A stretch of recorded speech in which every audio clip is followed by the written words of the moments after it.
Allez, bonjour à tous, j'espère que vous allez bien. Aujourd'hui, comme d'habitude, on va faire une revue de marché assez complète. Je reviendrai sur les propos que j'ai dit la dernière fois sur le marché, comme qu'on pourrait être sur un top de marché. Je redirai quelle pourrait être mon invalidation pour éventuellement repartir sur un bull market. Je reparlerai également de cette exposition, il y en a certains qui l'ont un peu mal compris. Et surtout, on verra sur l'intraday, sur du swing. On a un marché qui est toujours vendeur, on le voit bien, si on peut avoir des opportunités pour se positionner. Avant de commencer l'analyse, je tiens à vous rappeler, il vous reste 5 jours pour profiter de l'offre en cours sur le programme Devenir Trader. Tu peux profiter de 200 € offerts si tu veux créer ta propre stratégie de trading, avoir les compétences pour la développer. Je te présente également mes propres stratégies. Je t'apprends à bien gérer ton risque, bien gérer ta psychologie, bien maîtriser l'analyse technique pour savoir quand rentrer, comment te créer un setup, comment te créer une stratégie, 15 modules, 27 heures de vidéo et surtout un accompagnement. Ce n'est pas juste une formation classique, c'est vraiment un accompagnement jusqu'à ta réussite via un coaching personnalisé, via des suivis en message privé. Également, tu as accès à un groupe privé. Donc voilà, c'est un programme très complet et tu as une garantie que tu peux profiter. À la fin du programme, si tu n'as pas une nette amélioration de tes performances de trading, tu peux profiter de la garantie trader rentable ou remboursé, où je te rembourse tout simplement l'intégralité du programme. Donc je prends tous les risques pour toi, tu ne prends tout simplement aucun risque. Tu as 200 € offerts à utiliser, il te reste 5 jours pour profiter de l'offre pour cette rentrée. Je te mets le premier lien en description de la vidéo directement en dessous, tu peux y accéder. Et si tu as des questions, n'hésite pas à me contacter en message privé.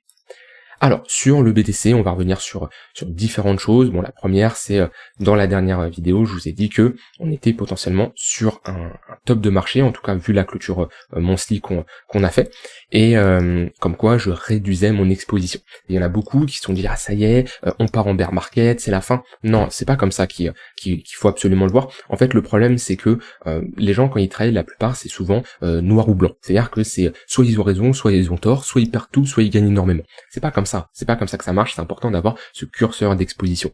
Et on peut prendre une personne avec deux cas. La personne a rente aux alentours des 20, 25, 30 000 $, d'accord? Et elle a comme target les 120 000 $. Ça, c'est sa target, ok? Et du coup, elle est rentrée en position, et si le marché va chercher les 120 000 $, bah tout simplement, le marché aura donné raison à cette personne, et cette personne aura fait de l'argent.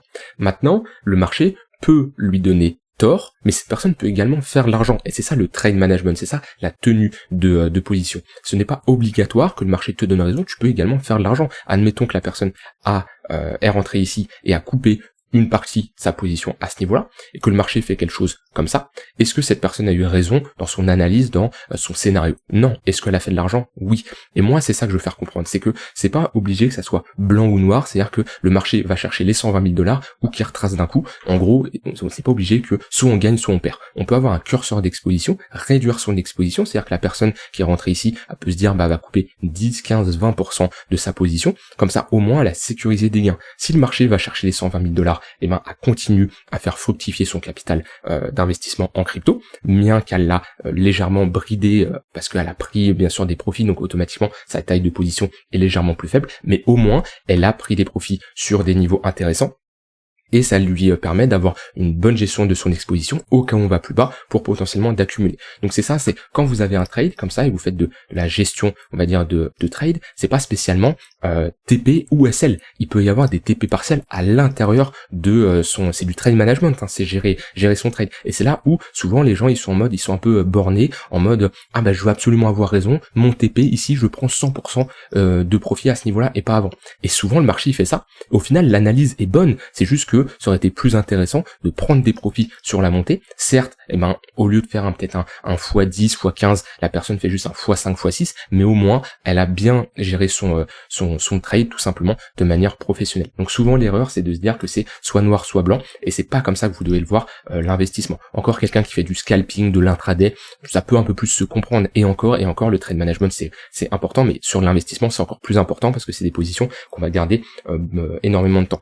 Donc voilà, c'est pour ça, la dernière fois, je l'ai dit, pour moi, je réduis mon curseur d'exposition sur les cryptos. J'ai pas vendu 50% de mon exposition, absolument pas, mais j'ai préféré prendre des profits au cas où on va plus bas. Et là actuellement, on a un marché qui réagit toujours plutôt orienté à la baisse. Hier, alors déjà on avait vu ça, on avait fait une update sur des niveaux qui nous intéressaient, sur du court terme, pourquoi pas se positionner. Et là j'avais une bonne confluence, je l'ai partagé d'ailleurs hier dans le Discord. J'ai dit sur BTC, pour l'intraday, il y a quelques niveaux intéressants, que ce soit pour chercher des longs ou pour chercher des shorts, et on avait vu 59 400 $. Je l'ai noté ici, très bonne zone pour chercher des shorts. Pourquoi? Parce qu'on a ici des précédents niveaux qui peuvent faire office de liquidation, on peut avoir une absorption, tunnel 1 heure, point pivot weekly, la zone était plutôt pas mal, on voit que le marché a parfaitement réagi, on a eu ici une mèche, une prise de liquidité, une réintégration à l'intérieur de cette bonne zone de localisation, on voit que là, pour l'intraday, il y avait un magnifique short à prendre.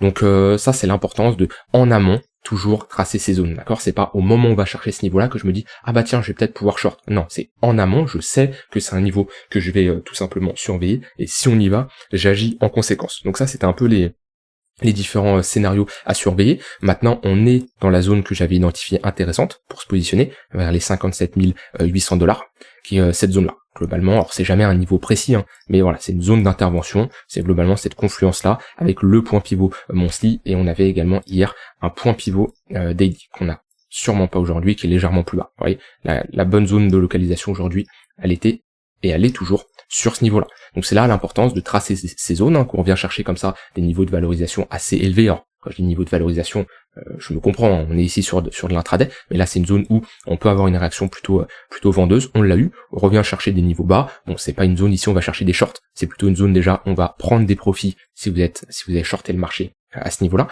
et si vous cherchez des achats, oui on est plutôt sur une bonne zone actuellement. Maintenant, là c'est jouer la continuation de tendance, d'accord, qui est baissière, on le voit bien ici avec les moyennes mobiles qui sont orientées à la baisse, que là c'est plutôt faire de la contre-tendance ou se placer sur un bas de range. On voit qu'on est globalement sur un bas de niveau vers les 57 800 $, on a fait une déviation ici à la baisse, mais globalement on voit qu'on est entre deux bornes, c'est plutôt une zone où on va chercher des achats, mais avec un risque mieux géré, plus petit, on va dire, une taille de position plus faible et un risque plus faible également, parce que on est un peu contre la tendance de fond, qui est baissière.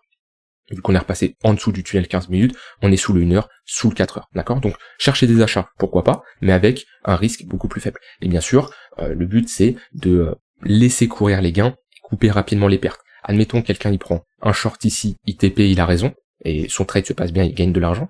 Ici, il prend un long, mais il prend un stop loss. Le but c'est pas que le stop loss de cette position fait plus de pertes que les gains qui ont été générés ici. C'est toujours comme d'habitude, on a un bon risk reward et une bonne gestion de nos trades pour laisser courir les gains et couper les pertes. Ce qui veut dire que, admettons ici, on est rentré sur la réintégration, on a mis un stop loss au-dessus du précédent sommet, et puis on a pu aller chercher par exemple du 2 pour 1, voilà, c'est un exemple de trade. Après il y en a qui vont avoir un stop loss plus serré, donc ça c'est en fonction de chacun. Ici on a un exemple de trade, et ben le but c'est que de l'autre côté, si on se prend ce stop loss là, ici on fait un plus 2, plus de R, plus 2%, ça dépend, hein, combien, un R ça équivaut à combien de pourcentage, mais on va dire ici, on fait un plus 2%, là on se prend notre stop loss, et ben on fait un moins 1%. Mais vu qu'en plus j'ai dit qu'il faut faire attention, prendre un risque un peu plus modéré, on peut prendre même du moins 0,5%.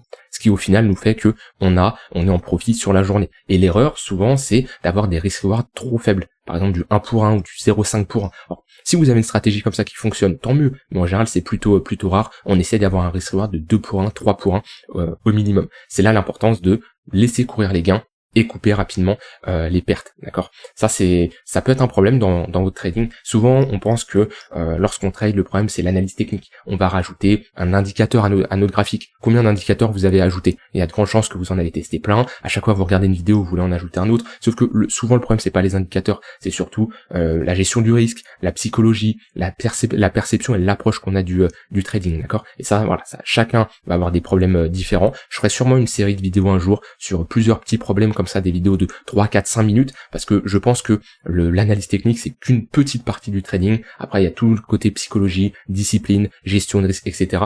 qui rentre en compte, et je pense un jour je ferai une petite série comme ça de vidéos pour essayer de débloquer certaines personnes qui ont un potentiel mais qui n'ont pas trouvé encore le problème.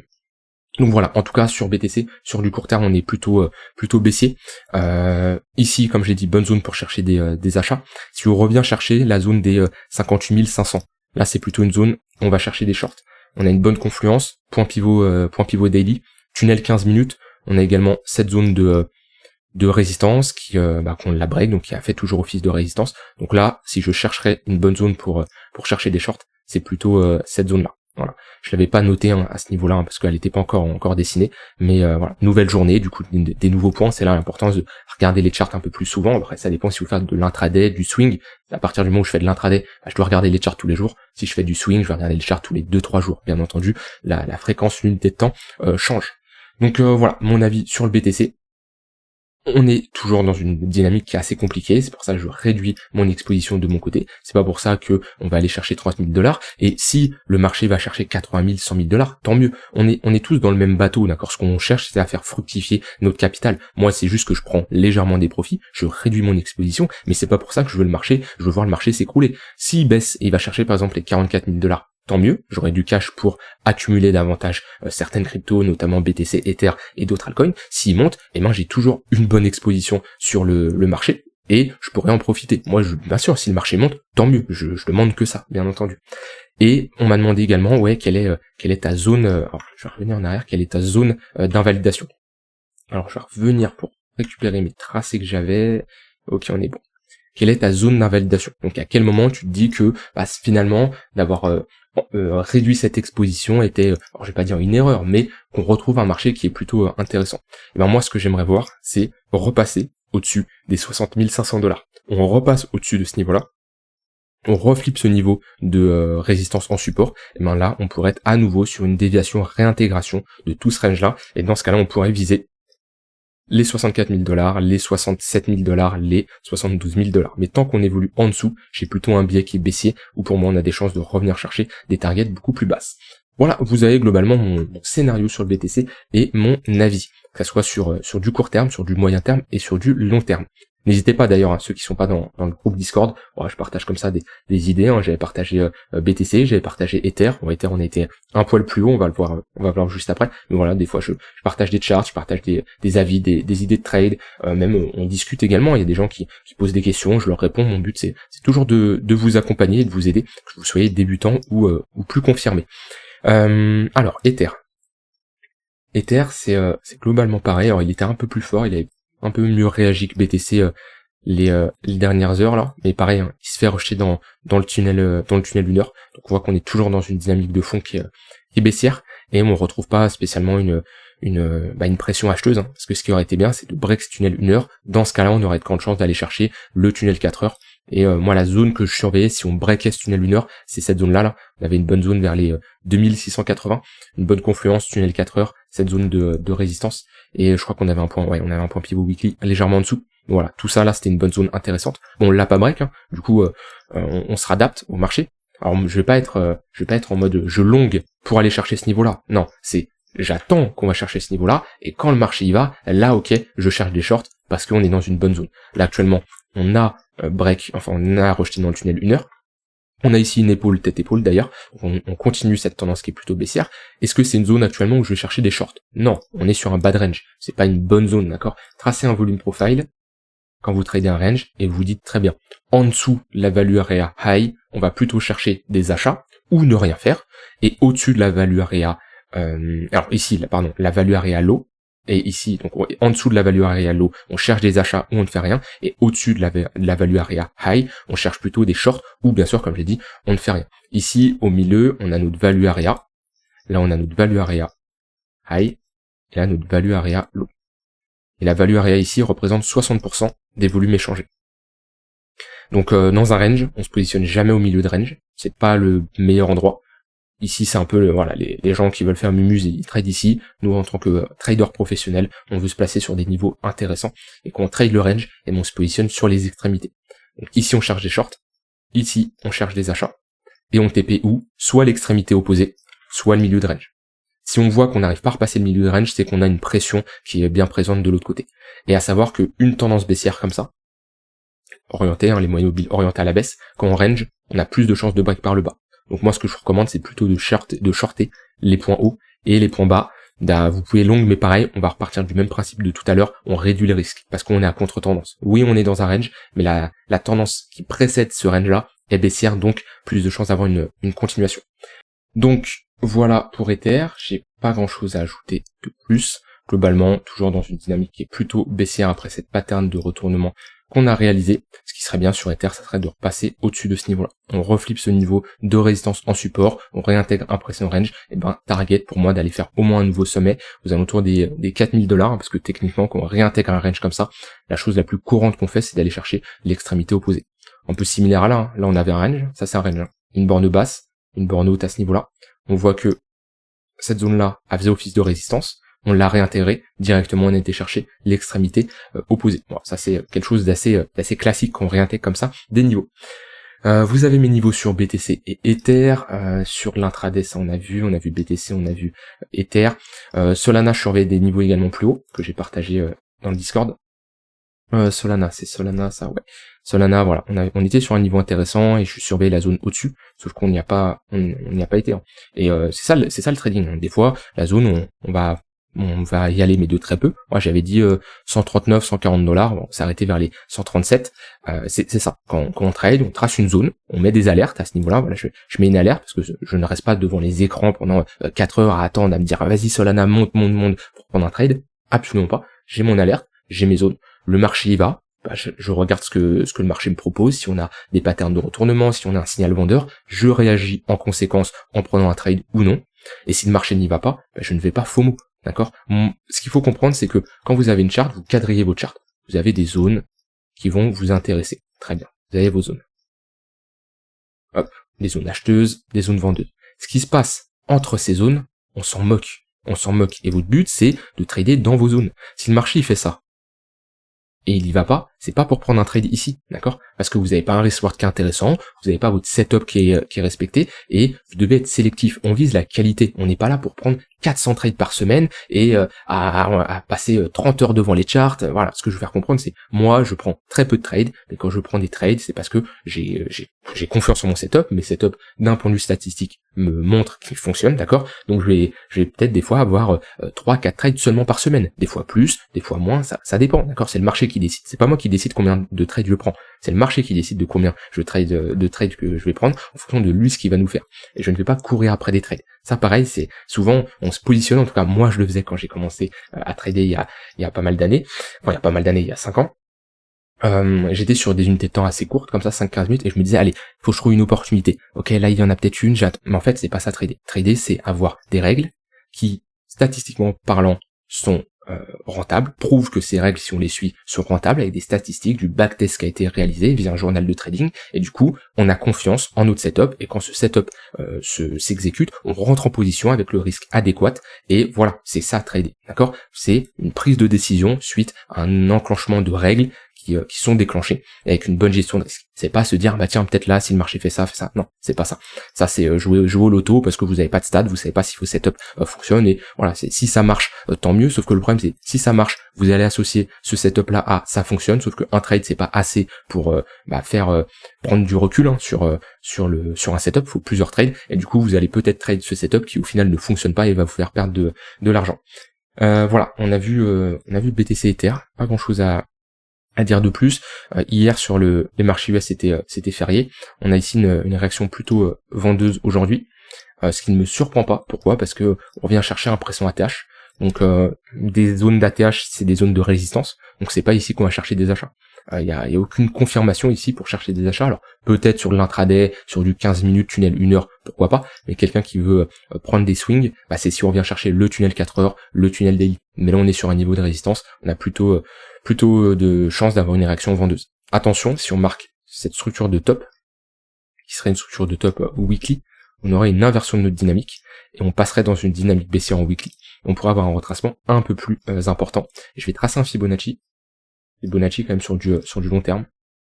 On aurait, si on valide ce M-top, première target 0,382, ensuite 0,5 et 0,618. Voilà, on aurait une inversion de notre dynamique, un peu comme on a eu ici. Je vais enlever les mots immobiles.